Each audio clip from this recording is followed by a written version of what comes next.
Matthew chapter 22 The wedding garment. And Jesus answered and spake unto them again by parables, and said, The kingdom of heaven is like unto a certain king, which made a marriage for his son, and sent forth his servants to call them that were bidden to the wedding, and they would not come. Again he sent forth other servants, saying, Tell them which are bidden, Behold, I have prepared my dinner.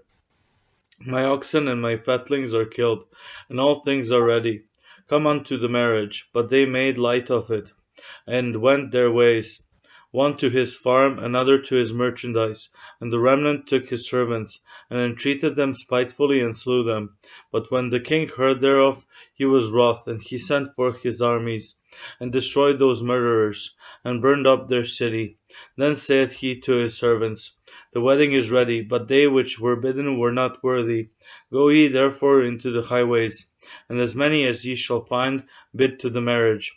So those servants went out into the highways, and gathered together all as many as they found, both bad and good. And the wedding was furnished with guests. And when the king came in to see the guests, he saw there a man which had not on a wedding garment. And he saith unto him, Friend, how camest thou in hither, not having a wedding garment? And he was speechless. Then said the king to the servants, Bind him hand and foot, and take him away, and cast him out into outer darkness. There shall be weeping and gnashing of teeth, for many are called, but few are chosen. Tribute to Caesar. Then went the Pharisees and took counsel how they might entangle him in his talk. And they sent out unto him their disciples with the Herodians, saying, Master, we know that thou art true, and teachest the way of God in truth. Neither carest thou for any man, for thou regardest not the person of men. Tell us therefore, what thinkest thou? Is it lawful to give tribute unto Caesar or not? But Jesus perceived their wickedness, and said, Why tempt ye me, ye hypocrites? Shew me the tribute money. And they brought unto him a penny. And he saith unto them, Whose is this image and superscription? They say unto him, Caesar's. Then saith he unto them, Render therefore unto Caesar the things which are Caesar's, and unto God the things that are God's. When they had heard these words, they marveled, and left him, and went their way, silencing the Sadducees.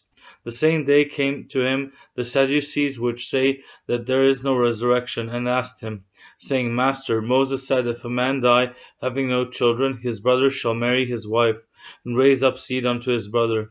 Now there were with us 7 brethren, and the first, when he had married a wife, deceased, and having no issue, left his wife unto his brother.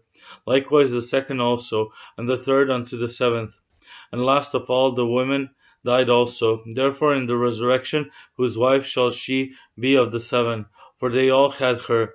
Jesus answered and said unto them, Ye do err, not knowing the Scriptures, nor the power of God. For in the resurrection they neither marry nor are given in marriage, but are as the angels of God in heaven. But as touching the resurrection of the dead, have ye not read that which was spoken unto you by God, saying, I am the God of Abraham, and the God of Isaac, and the God of Jacob. God is not the God of the dead, but of the living. And when the multitude heard this, they were astonished at his doctrine, reproving the Pharisees. But when the Pharisees had heard that he had put the Sadducees to silence, they were gathered together. Then one of them, which was a lawyer, asked him a question, tempting him, and saying, Master, which is the great commandment in the law? Jesus said unto him, Thou shalt love the Lord thy God with all thy heart, and with all thy soul, and with all thy mind. This is the first and great commandment, and the second is like unto it, Thou shalt love thy neighbor as thyself. On these 2 commandments hang all the law and the prophets. While the Pharisees were gathered together, Jesus asked them, saying, What think ye of Christ? Whose son is he? They say unto him, The son of David. He saith unto them, How then doth David in spirit call him Lord, saying, The Lord said unto my Lord, Sit thou on my right hand, till I make thine enemies thy footstool. If David then call him Lord, how is he his son? And no man was able to answer him a word, neither durst any man from that day forth ask him any more questions.